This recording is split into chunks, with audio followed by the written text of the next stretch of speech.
शांति। आज हम मीठे बाबा के 13 अगस्त 2026 के मीठे महावाक्य सुनेंगे। प्यारे बाबा, आज हम बच्चों को कहते हैं, मीठे बच्चे, बाबा आए हैं तुम्हारी तकदीर जगाने। पावन बनने से ही तकदीर जगेगी। अंडरलाइन कर लेना, पावन बनने से ही तकदीर जगेगी। और पतित पावन एक बाबा ही है, तो बाबा आते हैं तभी तकदीर जगती है। कल्प पहले मुआफिक बाबा आए हैं फिर से तकदीर जगाने। प्रश्न है, जिन बच्चों की तकदीर जगी हुई है उनकी निशानी क्या होगी? है ना, जो पवित्र बने हैं, तकदीर जगी है, उनकी निशानी क्या होगी? उत्तर है, वे सुख के देवता होंगे। पावन आत्माएं सुखदायी होती है। बेहद के बाप से सुख का वर्षा लेकर सबको सुख देंगे। है ना, बाबा मिला है, तकदीर जगी है, बाबा ने सुख की से झोली भरी है, तो अन्यों को भी सुख ही देंगे। कभी भी किसी को दुख नहीं दे सकते। वह है व्यास के बच्चे, सच्चे सच्चे सुखदेव। है ना, व्यास है बाबा, गीता ज्ञानदाता, और हम बच्चे सुखदेव। दूसरी निशानी, वो 5 विकारों का संन्यास कर सच्चे सच्चे राजयोगी राजऋषि कहलाते हैं। क्योंकि राजयोगी राजऋषि अर्थात पवित्र योगी। तो बाबा कहते हैं, जो ऐसे पवित्र योगी हैं उनकी निशानी होगी 5 विकारों का संन्यास किया होगा। तीसरी निशानी, उनकी अवस्था एक रस रहती है। उन्हें किसी भी बात में रोना नहीं आ सकता। है ना, अगर छोटी बात में रो देते हैं या बड़ी बात में भी रो देते हैं, है ना, रोना आता है, चाहे मन का रोना, चाहे आंखों से आंसू, तो उसको ये नहीं कहेंगे इनकी तकदीर जगी हुई है। उनकी अवस्था एक रस रहती है। अंदर से आत्मा भरपूर है तो किसी भी बात में अप्राप्ति का अनुभव नहीं करते। उनके लिए कहते हैं मोह जीत। है ना, बाबा कहते हैं चाहे कोई आए कोई जाए, लेकिन उनको उनकी आंतरिक अवस्था में हलचल नहीं होती। गीत है, तकदीर जगा कर आई हूँ, मैं एक नई दुनिया बसा कर लाई हूँ। है ना, बाबा मिला तो तकदीर जगी है। इन किन की जगी है? जिनकी कल्प कल्प जगती है। ओम शांति। गीत की एक लाइन सुन करके भी मीठे मीठे बच्चों के रोमांच खड़े हो जाना चाहिए, क्योंकि ये तो अपने भाग्य की महिमा हो रही है ना, कि मैं तकदीर जगा कर आई हूँ, नई दुनिया बसा कर लाई हूँ। है तो कॉमन गीत, परंतु इनका सार और कोई नहीं जानते। है ना, बाबा ही आकर गीतों का, कहावतों का, कहानियों का, शास्त्रों का सबका सार समझाते हैं। बाप ही आकर हर गीत शास्त्र का अर्थ समझाते हैं। मीठे मीठे बच्चे ये भी जानते हैं, कलयुग में सबकी तकदीर सोई हुई है। देखो, जब बाबा अर्थ समझाते हैं तो नशा चढ़ता है। कॉमन गीत तो सुनते आए, लेकिन अभी जब अर्थ सहित सुनते हैं तो नशा चढ़ता है कि ये मेरे दिल से गीत बज रहा है, तकदीर जगा कर आई हूँ। बाबा कहते हैं कलयुग में तो सबकी तकदीर सोई पड़ी है। ना, कल बाबा ने कहा ना, बाबा आए हैं तो बृहस्पति की दशा बैठे है, वृक्षपति बाप आए हैं। तो बाबा कहते हैं अब बाप के आने से, हमारे बाप के बनने से तकदीर जगी है। सतयुग में तकदीर जगी हुई रहती है ना, क्योंकि अभी जगती है तो बाबा कहते हैं 21 जन्मों तक जगी हुई रहती है। सोई हुई तकदीर को जगाने वाला और मत देने वाला अथवा तकदीर बनाने वाला एक ही बाप है। बाबा के आने से तकदीर जगती है, और फिर बाबा जो श्रीमत देते हैं उस पर चलने से तकदीर बनती है। तो बाबा कहते हैं वही बैठ बच्चों की तकदीर जगाते हैं। जैसे बच्चे पैदा होते हैं और तकदीर जग जाती है ना, दुनिया में भी पैदा हुआ बच्चा और वर्षे का मालिक हुआ, ऐसे बाप का बना, बाप को पहचाना, बाबा का बना तो तकदीर जग गई, है ना। फिर ऊंच पद के लिए पुरुषार्थ है, लेकिन बाबा का बना माना स्वर्ग का अधिकारी तो बन ही गया। बच्चा जन्मा और उनको ये पता चल जाता है कि हम वारिस हैं, हो बहू। ये बेहद की बात है कि जैसे लौकिक में बच्चा जन्मा और उसको नशा चढ़ता कि मैं वारिस हूँ, ये बेहद की बात है। बाबा का बना और नशा चढ़ जाता मैं बेहद का वारिस हूँ। बच्चे जानते हैं कल्प कल्प हमारी तकदीर जगती है और फिर सो भी जाती है। पावन बनते हैं तो तकदीर जगती है ना, बाबा मिलता है, पावन बनाते हैं तो तकदीर जग जाती है। फिर रावण पतित बनाते हैं तो तकदीर सो जाते हैं। पावन गृहस्थ आश्रम कहा जाता है किसको, है ना, दैवी सृष्टि को। आश्रम अक्षर पवित्र होता है, पवित्र गृहस्थ आश्रम, उनके अगेंस्ट फिर है अपवित्र पतित धर्म। कोई आश्रम नहीं कहेंगे, द्वापर से अपवित्र पतित गृहस्थ धर्म कहेंगे। गृहस्थ धर्म तो सबका है ही, किसका है, हाँ, देवताओं का भी, मनुष्यों का भी, जानवरों का भी, सबका गृहस्थ धर्म है। लेकिन गृहस्थ धर्म कैसा है उसमें अंतर पड़ जाता है। जानवरों का भी गृहस्थ धर्म है, बच्चे तो सभी पैदा करते हैं ना, जानवरों को भी कहेंगे गृहस्थ धर्म में है ना। बच्चे पैदा करते हैं तो गृहस्थ धर्म के कहलाएंगे। मनुष्य तो यही कहते हैं ना, गृहस्थ धर्म का फर्ज क्या है, बच्चे पैदा करना, वो तो जानवर भी करते हैं। अब बच्चे जानते हैं हम स्वर्ग में पवित्र गृहस्थ आश्रम में थे, देवी देवता थे, है ना। 2 युगों तक पवित्र गृहस्थ आश्रम चलता है। उन्हों की महिमा भी गाते हैं, सर्वगुण संपन्न, 16 कला संपूर्ण, संपूर्ण निर्विकारी, मर्यादा पुरुषोत्तम, अहिंसा परमो धर्म। तुम खुद भी गाते थे, है ना, पहले तो नहीं पता था ना ये अपनी महिमा है, अभी समझते हो। हम मनुष्य से सो देवता फिर से बन रहे हैं, है ना। अब तो स्मृति में आ गया है तीनों काल कि मैं ही देवता थी और फिर बन रही हूँ। देवी देवताओं का धर्म है।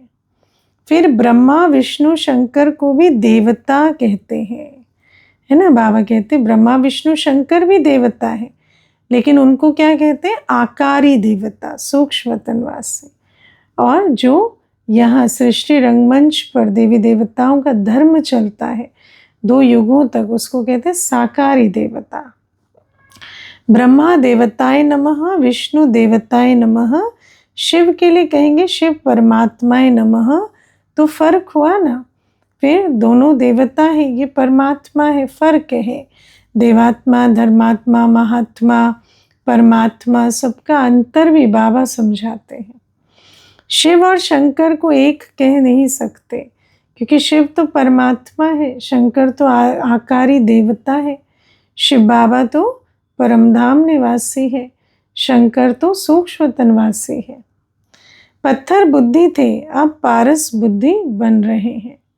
देवताओं को तो पत्थर बुद्धि नहीं कहेंगे ना, क्योंकि देवताएं तो ऐसे कोई उल्टे कर्म नहीं करते, पत्थर बुद्धि बनते हैं तभी दुख देते हैं, दुख लेते हैं। फिर ड्रामा प्लान अनुसार रावण राज्य होने से उन्हों को भी सीढ़ी उतरनी है ना। बाबा कहते आत्माओं का पाठ ही ये है कि आत्मा को पुनर्जन्म के चक्र में आना है और ड्रामा प्लान अनुसार सीढ़ी उतरनी ही है। पारस बुद्धि से पत्थर बुद्धि बनना है। सबसे बुद्धिवान बनाने वाला तो एक ही बाप है ना। बाबा को कहते ही हैं बुद्धिवानों की बुद्धि, क्योंकि पारस बुद्धि पत्थर बुद्धि बने रावण राज्य में, फिर बाबा आकर पत्थर बुद्धि से पारस बुद्धि बनाते हैं। तो बाबा कहते तुमको पारस बुद्धि बनाते हैं, तुम यहाँ आते हो पारस बुद्धि बनने, और पारस बुद्धि बन जाते तो क्या बन जाते, पारसनाथ पारसनाथनी। श्री नारायण श्री लक्ष्मी का नाम है पारसनाथ पारसनाथनी। पारसनाथ के भी मंदिर हैं, वहाँ मेला लगता है, परंतु ये किसको पता नहीं है पारसनाथ कौन है। वास्तव में पारस बनाने वाला तो बाप ही है, बाबा है पारस बनाने वाला, और पारस बन पारसनाथ कहलाने वाला श्री नारायण। वह है बुद्धिवानों की बुद्धि, है ना। कौन है? शिव बाबा। पारस बनाने वाला, बुद्धिवानों की बुद्धि, ये भी बाबा के टाइटल है, बाबा की महिमा है। ये है तुम बच्चों की बुद्धि के लिए खुराक, है ना। ये सब बहुत अच्छी, बाबा जैसे अपनी विभिन्न महिमाएं बताते हैं, ज्ञान के राज समझाते हैं, ये हमारी बुद्धि के लिए खुराक है, फूड फॉर थॉट, है ना। इस खुराक को खाने से बुद्धि पारस बुद्धि बनती है। बुद्धि कितना पलटती है ना। सत्य की खुराक खाने से, सत्य ज्ञान की, बुद्धि पलटती है।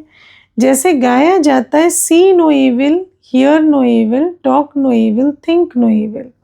अब बंदरों की तो बात नहीं, उसमें चित्र बंदर का दिखाते हैं, लेकिन क्या बंदर को कहेंगे see no evil, talk no evil, hear no evil? मनुष्य ही जैसे बंदर मिसल बन जाते हैं। तो ये कलयुगी मनुष्यों के लिए बाबा के डायरेक्शन है।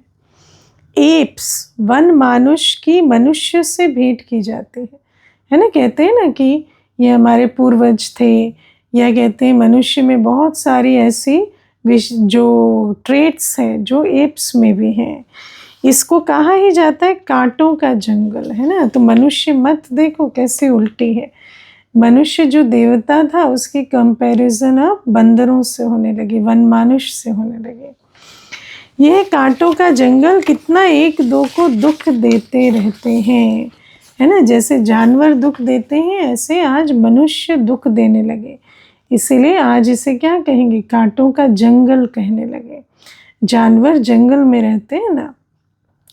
अभी तुम बच्चों की बुद्धि को खुराक मिल रही है ना, ज्ञान की खुराक। बेहद का बाप खुराक दे रहे हैं। यह पढ़ाई है, इसको ज्ञान अमृत भी कहते हैं, है ना। पढ़ाई को खुराक कहो, अमृत कहो। अमृत से शुद्ध हो जाते हैं, खुराक से ताकत आती है, तो बुद्धि पवित्र भी बनती है, शक्तिशाली भी बनती है। कोई जल आदि नहीं है। आजकल सब चीज़ों को अमृत कह देते हैं। गंगा जल को भी अमृत कहते हैं, लेकिन वास्तव में अमृत की उपमा किसे देनी चाहिए? ज्ञान को, है ना। अमृत पीकर अमर हो जाते हैं ना। तो इस ज्ञान से हम ऐसी दुनिया में जाते हैं जहाँ अकाल मृत्यु नहीं होती। देवताओं के पैर धोकर पीते हैं, पानी रख देते हैं, उनको भी क्या कह देते? चरण अमृत। उनको भी अमृत की अंजलि समझते हैं। अंजलि जो लेते हैं उसको ऐसे नहीं कहेंगे कि ये पतितों को पावन बनाने वाला है ना। बाबा कहते गंगा जल के लिए कहते हैं पतित पावनी है। तो अब जिसने गंगा जल की अंजलि ली वो भी पतित पावनी हो जाना चाहिए। कहते भी हैं मनुष्य मरे तो गंगा जल मुख में हो, है ना। बाबा कहते हैं ये सारी बात है ज्ञान और याद की। दिखाते अर्जुन ने बाण मारा फिर अमृत जल पिया, है ना। तो ये है ज्ञान बाण की बात। तुम बच्चों ने कोई बाण आदि नहीं चलाए हैं। बाबा कहते हैं ये सारी उपमा, है ना, ये जो जल है, बाण है, ये सब ज्ञान की उपमा है। तो बाबा कहते हैं एक गांव है जहाँ बाणों से लड़ाई करते हैं, वहाँ के राजा को ईश्वर का अवतार कहते हैं। बाप कहते हैं ये सब भक्ति मार्ग के गुरु हैं, है ना, जिन्होंने ये मत निकाली है। श्रीमद बाबा देते हैं, फिर भक्ति की मत गुरु निकालते हैं, है ना, जो कहते हैं कि यहाँ ये ईश्वर का अवतार है या ये है। ये सब बातें भक्ति में चलती हैं। सच्चा सच्चा सतगुरु तो एक ही है। सतगुरु माना गति सदगति दाता। बाबा कहते हैं वो तो एक बाबा ही है। बाकी कोई गुरु किसी को गति सदगति नहीं दे सकते, वो तो खुद ही रास्ता ढूंढ रहे हैं, तो उनको गुरु नहीं कह सकते। सर्व का सदगति दाता एक है जो सबको साथ ले जाते हैं, है ना। गुरु जो है वो तो साथ ले जाने वाला होना चाहिए ना, मुक्ति जीवन मुक्ति में। तो ऐसा सतगुरु जो साथ ले जाएंगे पावन बनाकर, वो एक बाबा ही है, जो दुख धाम से छुड़ा देंगे। बाकी कोई गुरु हमें मुक्ति नहीं दिला सकते। बाप के सिवाय वापस कोई ले नहीं जा सकता। ब्रह्म में लीन हो जाने की भी बात नहीं है। बाबा कहते वापस तो ज़रूर जाएंगे, लेकिन वो समझते हैं कि वापस जाकर हम ब्रह्म में लीन हो जाएंगे। तो बाबा कहते ब्रह्म में लीन होने की तो कोई बात नहीं है। ब्रह्म तो घर है ना। आत्मा कोई तत्व नहीं है, कोई बुदबुदा नहीं है जो सागर में लीन हो जाएगी। आत्मा तो अविनाशी आत्मा है, वो घर जाती है फिर आती है पाठ बजाने। ये नाटक बना हुआ है जो चक्र अनादि फिरता ही रहता है ना। तो नाटक फिर से फिरना है, तो एक्टर लीन हो जाएगा तो नाटक कैसे फिरेगा। वर्ल्ड की हिस्ट्री ज्योग्राफी कैसे रिपीट होती है ये अभी तुम जानते हो, है ना। हूँ बहु रिपीट होती है। बाबा कहते हैं मनुष्य अर्थात आत्माएं अपने बाप रचता को भी नहीं जानती है ना। बाप को ही नहीं जानती आत्माएं, तो फिर हिस्ट्री ज्योग्राफी कैसे जानेगी। क्योंकि रचना का ज्ञान तो रचता से मिलेगा ना। दुनिया में भी नियम यही है, रचना का ज्ञान कौन देगा, रचता। तो ये सृष्टि चक्र जो है इसका ज्ञान तो बाबा ही देंगे। ये रचना है, बाबा रचयिता है। तो बाबा कहते रचता को ही नहीं जानते, जिसको याद भी करते हैं वो गॉड फादर, वो गॉड फादर कहते हैं। लेकिन कोई पूछे उनका नाम रूप क्या है, कहाँ रहते हैं, क्या करते हैं, तो कुछ पता नहीं। हद के बाप को कभी गॉड फादर नहीं कहेंगे। गॉड फादर अक्षर बहुत अदब इज्जत से कहते हैं, है ना। तो गॉड फादर ज़रूर किसी ऊंची आसामी को कहते हैं, है ना, लेकिन उनको जानते नहीं, है ना। किसे कहते हैं वो नहीं मालूम, गॉड फादर है वो पता है। उनके लिए कहते हैं वो पतित पावन दुख हरता सुख करता है। अब बाबा कहते हैं जिसकी तुम इतनी महिमा गाते हो, अब मैं आकर उनका नाम रूप देश काल गुण कर्तव्य संबंध सब तुमसे परिचित कराता हूँ। एक तरफ कहते हैं वो दुख हरता सुख करता है, और फिर कोई दुख होता है व बच्चा आदि मर जाता है तो कह देते ईश्वर ही सुख दुख देता है ना। दोनों विरोधाभासी मतें भी चलाते हैं। ईश्वर ने हमारा बच्चा ले लिया, ये क्या किया, है ना। ईश्वर को ही जैसे, है ना, उलहना देते रहेंगे। ईश्वर को फिर गालियाँ देते हैं, कहते भी ईश्वर ने बच्चा दिया है। अब बाबा कहते चलो तुम्हारे ही लॉजिक से चलते हैं। मानो आपने कहा ईश्वर ने ही बच्चा दिया, तो फिर अगर उसने वापस ले लिया तो तुम रोते क्यों हो। जब कहा ईश्वर ने बच्चा दिया तो उसकी चीज़ है, उसकी चीज़ उसने ले ली, तो तुम क्यों रोते हो। तो ये भी नहीं समझते कि जो कहते हैं उसको अर्थ सहित नहीं कह रहे। ईश्वर के पास ही गया ना, अब तुम्हारे पास से ईश्वर के पास गया, ये तो अच्छी बात है ना। सतयुग में कब कोई रोते नहीं है। बाबा कहते सतयुग में मोहजीत होते हैं। बाप समझाते रोने की तो कोई दरकार ही नहीं, है ना। बाबा ने तो अब हमें ड्रामा का ज्ञान दे दिया। कोई भी चीज़ आती है जाती है, ड्रामा अनुसार पाठ चलता है, उसमें रोने की तो कोई दरकार ही नहीं है। रोना कब से शुरू होता है, द्वापर से। रोना रावण मत है। बाकी बाबा कहते परिवर्तन तो सृष्टि का नियम है, उसमें रोने की क्या दरकार है। आत्मा को अपने हिसाब किताब अनुसार जाकर पाठ बजाना है। आत्मा को एक चोला छोड़ना है और उसका जैसा पाठ है आगे बजाना है। इसमें रोने की क्या बात है। ज्ञान न होने के कारण मनुष्य कितना रोते हैं, है ना। ये सारा अज्ञान के कारण होता है। दुख फील करना, लॉस फील करना, रोना, ये सब अज्ञान है। जब पता चल जाता है ड्रामा तो बना बनाया है, तो रोने की तो कोई दरकार ही नहीं। जैसे पागल हो जाते हैं अज्ञान में, है ना। यहाँ तो बाप समझाते हैं कि अम्मा मरे तो भी हलवा खाना, बीवी मरे तो भी हलवा खाना, बाप मरे तो भी हलवा खाना, नष्टो मोहा होना है ना। बाबा कहते कोई भी आत्मा ने शरीर छोड़ा, जाकर अपना नया पाठ बजाया। बाबा कहते तुम्हें मोहजीत रहना है। हलवा खाना माना ज्ञान का हलवा खाना, ऐसे नहीं कढ़ाई चढ़ा के हलवा बनाकर खाना, है ना। बाबा कहते हमारा तो एक ही बेहद का बाप है, दूसरा न कोई, है ना। मेरा तो एक बाबा, बाबा तो है ना, तो फिर खोने का अनुभव तो हो ही नहीं सकता। जिसमें मेरापन होता है वहाँ खोने का अनुभव होता है। मेरा तो एक बाबा है, तो फिर खोने का अनुभव, रोने का अनुभव हो नहीं सकता।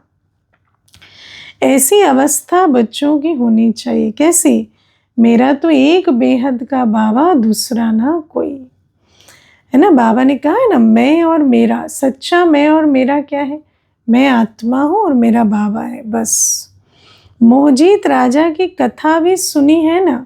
बाबा कहते हैं मोहजीत राजा की कथा जो सुनाते हैं, बाबा कहते हैं मोहजीत की अवस्था अभी बनानी है। सतयुग में कभी दुख की बात होती ही नहीं। मोहजीत राजा की कथा सतयुग की नहीं, क्योंकि मोहजीत राजा की कथा में तो, है ना, राजा कहता है कि मैं मर गया, काल मृत्यु हो गई, जाके सूचना दे दो। लेकिन बाबा कहते वहाँ तो ऐसी कोई बात होती ही नहीं जो चेक हो कि ये मोहजीत है या नहीं।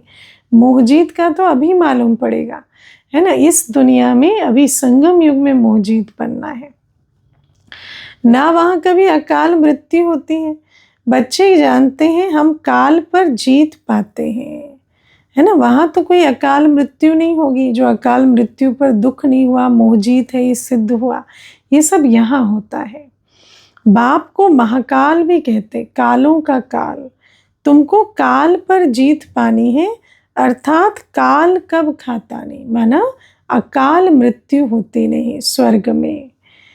बाबा कहते काल न आत्मा को न शरीर को खा सकता है।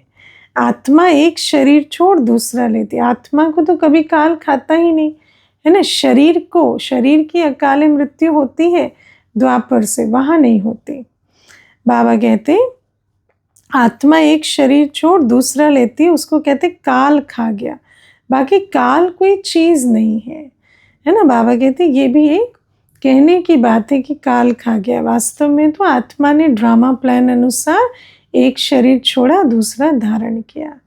मनुष्य महिमा गाते रहते, समझते कुछ भी नहीं है ना। कालों का काल महाकाल कहते, लेकिन महाकाल क्यों कहते? क्योंकि बाबा हमें ऐसी दुनिया का मालिक बनाते हैं जहाँ कभी अकाल मृत्यु नहीं होती। ये महिमा गाते हुए उसका अर्थ नहीं समझते, बाबा आकर समझाते हैं। अच्युतम केशवम, है ना, कृष्ण दामोदरम। अब बाप समझाते ये 5 विकार तुम्हारी बुद्धि को कितना खराब कर देते हैं, है ना। इस समय कोई भी बाप को नहीं जानते हैं, इसलिए इनको ऑर्फन की दुनिया कहा जाता है। बाबा कहते हैं जो अपने माता पिता को ना जाने तो उनका तो कोई धनी धोनी ही नहीं, ये ऑर्फन की दुनिया हो गई, है ना। इसीलिए तो आज मनुष्य क्या है, जैसे ऑर्फन्स होते हैं ना, लड़ते झगड़ते दुख देते, ऐसे हो गए मनुष्य। कितना आपस में लड़ते झगड़ते रहते। ये सारी दुनिया बाबा का घर है ना। बाप सारी दुनिया के बच्चों को पतित से पावन बनाने आते हैं, है ना। ये पूरा, ये सारा, बाबा कहते हैं मैं सबसे बड़ा गृहस्थी हूँ, ये मेरा सारा परिवार है, सारी दुनिया, सबको पावन बनाकर वापस ले जाने आया हूँ। बाप को तो बच्चों का होना रहता है ना। आधा कल्प बरोबर पावन दुनिया थी ना। गाते भी राम राजा राम प्रजा राम साहूकार है, बसे नगरी जिए राजा धर्म का उपकार है। और फिर कह देते राम राज्य में रावण था, तो फिर धर्म का उपकार कैसे गाया? हाँ, वहाँ फिर अधर्म की बात हो कैसे सकती? कहते भी है अगर वहाँ ही सीता चुरा ली गई तो धर्म का उपकार कैसे कहेंगे राम राज्य में? कहते भी है वहाँ शेर बकरी कट्ठे जल पीते हैं, फिर वहाँ रावण आदि कहाँ से आए? समझते ही नहीं। बाहर वाले तो ऐसी बातें सुनकर हंसते हैं, है ना, कि ये अपने ही देवी देवताओं की कहानियों में कैसी बातें लिख देते हैं, है ना। तो बाबा कहते हैं अगर भगवान की ही सीता चुरा ली जाए तो फिर ये तो हंसने की ही बात हो जाएगी ना। बाबा कहते नहीं, राम राज्य में ऐसी कोई बात नहीं होती। बाप आकर ज्ञान देते हैं कि ये पतित दुनिया है। आप प्रेरणा से पतितों को पावन बनाएंगे क्या? पतितों को पावन बनाना कोई मासी का घर है जो वहाँ बैठे छड़ी घुमा दिया और बन जाए? बुलाते हैं पतित पावन आओ, तो ज़रूर भारत में ही आया था। बाबा कहते इतना बुलाते हैं तो ज़रूर स्मृति है कि कभी आकर पतित से पावन बनाया था, इसीलिए तो पुकारते हैं। अब भी कहते मैं ज्ञान का सागर आया हूँ, तुम्हें आप समान मास्टर ज्ञान सागर बनाने। पहले तो मास्टर ज्ञान सागर बने, फिर मास्टर योग का सागर बने, तब मास्टर पवित्रता का सागर बने, है ना। पहले योग का आधार ज्ञान है और पवित्रता का आधार योग है। बाप को ही सच्चा सच्चा व्यास कहेंगे, सच्ची गीता सुनाने वाले। तो वह व्यास देव और तुम उनके बच्चे सुखदेव।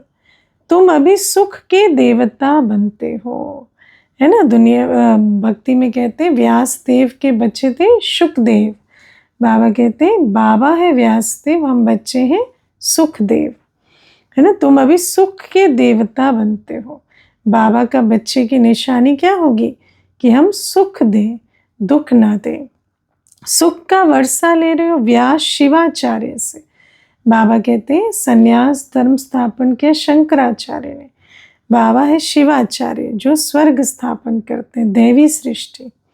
व्यास के बच्चे तुम हो, परंतु मनुष्य मूंझ ना जाए इसलिए कहा जाता है शिव के बच्चे, है ना। बाबा कहते हैं वैसे तो सारे नाम मेरे ही हैं, लेकिन मेरा असल नाम शिव है। उनका असल नाम है शिव। आत्मा को जाना जाता है, परमात्मा को भी जाना जाता है, देख नहीं सकते, है ना। इसीलिए तो बाबा आकर तीसरा नेत्र देते, बुद्धि, जिससे आत्मा परमात्मा को जान सकते हैं। वही आकर पतित से पावन बनने का रास्ता बताते हैं। कहते मैं तुम आत्माओं का बाप हूँ। कहते अंगुष्ठे मिसल है। आदि में बाबा आए तो ऐसे नहीं कहा मैं बिंदी मिसल हूँ, कहा मैं अंगुष्ठे जैसा हूँ, ऐसा हूँ, है ना। इतना बड़ा तो यहाँ ठहर भी ना सके। अब बाबा ने जब धीरे धीरे पारस बुद्धि बने तब समझाया कि मैं तो बहुत छोटी बिंदी हूँ, इतना बड़ा अंगुष्ठे मिसल थोड़ी रहूँगा भ्रिकुटी पर। ब्रह्मा बाबा की भ्रिकुटी पर कैसे रहेंगे, वो तो बहुत सूक्ष्म है। डॉक्टर लोग भी माथा मारते हैं आत्मा को देखने के लिए ना, कितना कांच के डब्बे में रखेंगे कि आत्मा निकलेगी तो पता चलेगा, है ना, परंतु देख नहीं सकते। आत्मा और शिव बाबा दोनों बहुत सूक्ष्म है। आत्मा को रियलाइज किया जाता है, रियल आइज से देख सकते हैं, तीसरे नेत्र से, बुद्धि से। बाप पूछते हैं अब तुमने आत्मा को रियलाइज किया, हाँ, बुद्धि से समझा। इतनी छोटी सी आत्मा में अविनाशी पार्ट नूंधा हुआ है ना। रियलाइज करो, वंडर लगता है, इतनी छोटी आत्मा, उसमें 84 जन्मों का वो भी अविनाशी पार्ट, कभी घिसता नहीं, मिटता नहीं, नूंधा हुआ है। जैसे एक रिकॉर्ड है ना, फिर भी दुनिया का रिकॉर्ड तो घिस जाता है, ये तो अविनाशी रिकॉर्ड है। पहले तुम देह अभिमानी थे, अभी देही अभिमानी बनते हो। तुम जानते हो हमारी आत्मा 84 जन्म कैसे लेती रहती है ना। जब आत्मा की यात्रा, आत्मा का स्वरूप, आत्मा का नूंधा हुआ पाठ बुद्धि में आता है, आत्मा के गुण बुद्धि में आते हैं, देश, बाबा आत्मा का पिता, और उस अवेयरनेस से जब कर्म में आते हैं तो कहेंगे कि हम आत्म अभिमानी बने हैं। तो बाबा कहते हैं कि तुम आत्म अभिमानी बने हो। तो बाबा कहते हैं तुम्हें अब तुम जानते हो 84 जन्म आत्मा कैसे लेती है, उनका एंड नहीं होता, है ना। 84 फिर रिपीट। कोई पूछते हैं ये ड्रामा कब से शुरू हुआ, परंतु ये तो अनादि है ना। अनादि अविनाशी शब्द क्यों बने हैं, जिसकी कोई आदि नहीं, उसी को तो अनादि कहते, लेकिन बुद्धि नहीं समझती। फिर पूछेंगे कब शुरू हुआ, बाबा कहते हैं अनादि है, ये कभी विनाश नहीं होता। इनको कहा जाता है बना बनाया अविनाशी वर्ल्ड ड्रामा। वर्ल्ड को भी तुम जानते हो, है ना, तीनों लोगों को जानते हो। जैसे अनपढ़ बच्चों को पढ़ाई दी जाती है, ऐसे बाप तुम बच्चों को पढ़ा रहे हैं ना, हिस्ट्री भी, ज्योग्राफी भी, है ना, तीनों लोक काल सब समझा रहे हैं। आत्मा ही शरीर द्वारा पढ़ती है ना। लौकिक पढ़ाई भी आत्मा पढ़ती है शरीर के द्वारा, ये पढ़ाई भी आत्मा पढ़ रही है। ये है पत्थर बुद्धि के लिए फूड, है ना। इस पढ़ाई से, ये पढ़ाई भी एक खुराक भी है, इससे आत्मा पारस बुद्धि बन जाती है, बुद्धि को समझ मिलती है ना। ये समझने का ज्ञान है। तुम बच्चों के लिए ही बाबा ने चित्र बनवाए हैं, ताकि चित्र देख बुद्धि में बैठे तो बुद्धि को समझ आ जाए। बहुत सहज है, त्रिमूर्ति ब्रह्मा विष्णु शंकर। अब ब्रह्मा को त्रिमूर्ति क्यों कहते हैं? देव देव महादेव एक दो के ऊपर रख देते हैं ना, कुछ भी महिमा करते हैं, अर्थ कुछ भी नहीं जानते कि त्रिमूर्ति तो शिव बाबा है ना। और बाबा तो महादेव नहीं है, बाबा देवता नहीं, बाबा तो परमात्मा है। बाबा कहते हैं अब ब्रह्मा कैसे हो सकता है, जबकि ब्रह्मा को प्रजापिता कहा जाता है, तो सूक्ष्मतन में वो देवता कैसे हो सकता? तो ब्रह्मा देवता नहीं है, ब्रह्मा बाबा तो प्रजापिता है। ब्राह्मणों की रचना ब्रह्मा के द्वारा होती। दैवी सृष्टि में ब्रह्मा बाबा थोड़ी, लेकिन ब्रह्मा देवता कह देते हैं। प्रजापिता ब्रह्मा तो यहाँ होना चाहिए ना, प्रजापिता ब्रह्मा है, देवता ब्रह्मा नहीं है। ये बातें कोई भी शास्त्र में है नहीं। बाप कहते मैं इस शरीर में प्रवेश कर इन द्वारा तुमको समझाता हूँ, इनको अपना रथ बनाता हूँ। बाबा अपने रथ का भी परिचय स्वयं देते हैं। इनके बहुत जन्मों के अंत में मैं आता हूँ, है ना। रथ की भी कहानी बाबा सुनाते हैं कि इस आत्मा ने तो 84 जन्म लिए हैं। ये भी 5 विकारों का संन्यास करते हैं, है ना। बाबा कहते बाप का बनना माना तकदीर खुलना, माना 5 विकारों का संन्यास करना। ये निशानी है। पवित्रता के सागर का बनते हैं तो 5 विकार छूट जाते हैं। संन्यास करने वाले को योगी ऋषि कहा जाता है ना। संन्यास करने वाले को और पवित्र रहने वाले को। अभी तुम राज ऋषि हो, तुम प्रतिज्ञा करते हो। वह सन्यासी लोग तो घर बार छोड़कर चले जाते हैं, हम तो प्रतिज्ञा करते हैं कि दुनिया में रहते भी प्रतिज्ञा के बल से विकारों पर जीत पाते हैं, है ना। कि प्रतिज्ञा ऐसी की हुई है कि पुरानी दुनिया में रहते भी कोई पतित कर्म नहीं करते। यहाँ तो स्त्री पुरुष इकट्ठे रहते, कहते हम विकार में कभी नहीं जाएंगे। मूल बात है ही विकार की, है ना, क्योंकि काम विकार ही मुख्य है। तुम जानते हो शिव बाबा रचयिता है, वो नई रचना रचते हैं, है ना। रचयिता माना शून्य से नहीं रचते, पुरानी को नया बनाते हैं। वह बीज रूप सच्चित आनंद का सागर, ज्ञान का सागर है। स्थापना पालना विनाश कैसे करते हैं ये बाप ही जानते हैं, है ना। इसीलिए तो बाबा कहते हैं कि रचयिता और रचना दोनों का ज्ञान मैं ही देता हूँ। मैं कैसे स्थापना पालना विनाश करता हूँ, सृष्टि का आदि मध्यंत क्या है, सब मैं समझाता हूँ। मैं बीज रूप हूँ। जैसे बीज में वृक्ष का तंत होता है, ऐसे मुझ में सारा तंत है। इन बातों को मनुष्य तो जानते नहीं, तुम बच्चे अभी इन सब बातों को जानते हो, इसीलिए सबको समझा सकते हो। तो जो समझा सकते हैं उनका फर्ज है कि समझाएं। अच्छा, आज मम्मा के कुछ महावाक्य हैं, उनको पहले सुनेंगे। मातेश्वरी जी के अनमोल महावाक्य। अखंड ज्योति तत्व साइलेंस लॉज, और साकारी दुनिया है प्लेग्राउंड। तो मम्मा कहते हैं आत्माओं का निवास स्थान है अखंड ज्योति महतत्व, है ना। ब्रह्मलोक का ये सुंदर नाम है, जहाँ इस शरीर के पाठ से मुक्त है, अर्थात दुख सुख से न्यारी अवस्था में है ना। ना वहाँ शरीर है, ना दुख है, ना सुख है। जिसको साइलेंस लॉज भी कहते हैं, वहाँ सिर्फ साइलेंस है, कोई अनुभव नहीं, संकल्प नहीं तो अनुभव नहीं। थॉट से फीलिंग आती है, थॉट ही नहीं तो फीलिंग भी नहीं। और आत्माओं का शरीर सहित पाठ बजाने का स्थान प्लेग्राउंड, ये साकारी दुनिया है ना। यहाँ आत्मा आती है, शरीर धारण करती, पाठ बजाती। वहाँ जाती है तो न शरीर है, न संकल्प है, न पाठ है। साइलेंस लॉज है, लॉज माना निवास स्थान। तो मुख्य 2 दुनिया है, मुख्य है ना, वैसे तो 3 है लेकिन मुख्य 2। एक है निराकारी दुनिया, दूसरी है साकारी दुनिया। दुनिया वाले तो सिर्फ कहने मात्र कहते हैं कि परमात्मा रचता पालन करता है, संहार करता है, खिलाता है, मारता जलवाता भी वही है ना। कैसे कैसे बातें कहते हैं। तो दुख सुख देने वाला भी वही है, जब कोई को दुख आता है तो कहते प्रभु तेरा भाना मीठा लगे, तुम्हारा दिया हुआ दुख मुझे मीठा लगता है। अब ये है अयथार्थ ज्ञान, क्योंकि ये कोई परमात्मा का काम नहीं है, परमात्मा कोई हमें दुख नहीं देते, है ना। ये अयथार्थ ज्ञान जो हमें मनुष्यों ने दिया, उसके आधार से ऐसी बातें करते हैं।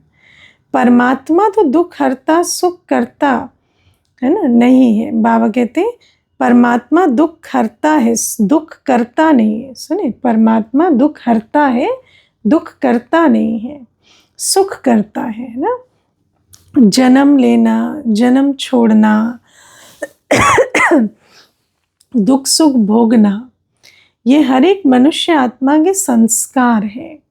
संस्कार अनुसार ही जन्म भी तय होता है, मरण भी, और फिर संस्कार अनुसार ही दुख सुख का भी अनुभव होता है। शारीरिक जन्म देने वाला माता पिता है, वो भी कर्म बंधन अनुसार बाप बेटे के संबंध में आता है ना। तो ये सब संस्कार कर्म बंधन अनुसार ये चुनाव होता है, कौन जन्म लेंगे, कहाँ जन्म लेंगे, किसके पास, कौन माता पिता बनेंगे। इसी रीति आत्माओं का पिता फिर परमात्मा बाप है।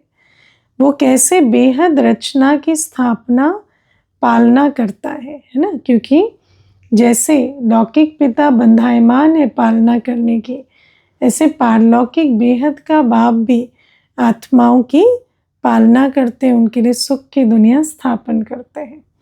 कैसे वो अपने 3 रूप ब्रह्मा विष्णु शंकर का रचयिता है, फिर इन आकारी रूपों द्वारा दैवी सृष्टि की स्थापना, आसुरी दुनिया का विनाश, और फिर दैवी दुनिया की पालना करवाता है। पहले बाबा आते हैं तो ब्रह्मा विष्णु शंकर को रचते हैं, सूक्ष्मतन रचते हैं, फिर आकर साकार में ब्रह्मा के द्वारा स्थापना कराते हैं, फिर बाबा कहते शंकर के द्वारा विनाश होता है और स्वर्ग में विष्णु के द्वारा पालना होते हैं। परमात्मा के 3 काम बेहद के हैं, बाकी ये दुख सुख जन्म मरण कर्मों अनुसार होता है द्वापर से, है ना।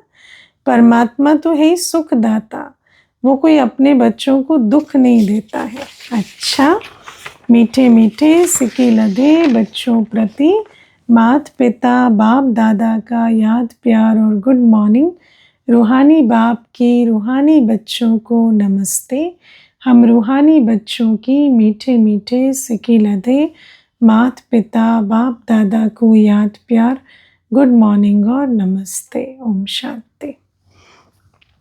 धारणा के लिए मुख्य सार है, हर एक आत्मा का हिसाब किताब अपना अपना है, इसलिए कोई शरीर छोड़ते हैं तो रोना नहीं है, पूरा नष्टो मोहा बनना है। बुद्धि में रहे हमारा तो एक बेहद का बाप, दूसरा ना कोई। दूसरी पॉइंट, 5 विकार जो बुद्धि को खराब करते हैं उनका त्याग करना है। राज ऋषि राजयोगी विकारों का त्याग किए हुए हैं। सुख का देवता बन सबको सुख देना है, किसी को दुख नहीं देना है। वरदान है, सदा मर्यादाओं की लकीर के अंदर रहने की केयर करने वाले मर्यादा पुरुषोत्तम भव। बाबा कहते जो बच्चे अपने आप को एक ही बाप अर्थात राम की सच्ची सीता समझकर सदा मर्यादाओं की लकीर के अंदर रहते, सीता के लिए लकीर थी ना, तो हम राम की सीताओं के लिए लकीर है, उस मर्यादा की लकीर के अंदर रहना है। ये केयर करते हैं, वो केयरफुल सो चीयरफुल स्वतः रहते, जितना केयरफुल उतना चीयरफुल रहेंगे, क्योंकि अपनी मर्यादा की लकीर उल्लंघन करने से विकर्म होते हैं और खुशी गायब होती है। तो सवेरे से रात तक के लिए जो भी मर्यादाएं मिली हुई है उनकी स्पष्ट नॉलेज बुद्धि में रख, पहले तो जानना है ईश्वरीय मर्यादाओं को, स्वयं को सच्ची सीता समझकर मर्यादाओं की लकीर के अंदर रहो, तब कहेंगे मर्यादा पुरुषोत्तम। तब तो मर्यादा पुरुषोत्तम का टाइटल मिलेगा कल स्वर्ग में। स्लोगन है, सेवा की अति में नहीं जाओ, सेवा और स्व पुरुषार्थ का बैलेंस रखो। अति माना ज्यादा नहीं होता, अति उसको कहते हैं जहाँ बैलेंस बिगड़ जाए, जहाँ हम सेवा का को कारण बताकर स्व पुरुषार्थ में पीछे हटने लगे, कहीं योग नहीं होता या अपनी तपस्या नहीं होती या ज्ञान विचार सागर मंथन नहीं करते क्योंकि सेवा बहुत है, तो इसका मतलब है कि अब इम्बैलेंस हो रहा है। तो फिर हम कहेंगे कि अभी स्व पुरुषार्थ और सेवा का बैलेंस को महत्व दो। सेवा भले थोड़ी धीरे करो, लेकिन इस बैलेंस को पहले बनाओ, क्योंकि स्थिति से सेवा होती है। जहाँ बैलेंस बिगड़ेगा वहाँ सेवा का फल और बल नहीं निकलेगा। अव्यक्त इशारे अपवित्रता के बीज को भी समाप्त कर संपूर्ण स्वच्छ अर्थात पवित्र बनो। आज की पॉइंट, संपूर्ण पवित्रता अर्थात मनसा में भी किसी एक विकार का अंश भी ना हो। ज्ञान गुण और सर्व शक्तियों की प्राप्ति में सदा संपन्न, सर्व प्राप्तियों के लाइट का क्राउन स्पष्ट दिखाई दे। स्वयं को सदा लाइट आत्मिक रूप में अनुभव करें। कर्म में भी अपने को लाइट अर्थात हल्का महसूस करें। अच्छा, आज सतगुरुवार है, 6:45 से योग रहेगा, 7:30 मुरली का मनन चिंतन होगा और 8:20 पर सभी मिलकर संगठन में प्यारे बाप दादा को भोग स्वीकार कराएंगे। ओम शांति।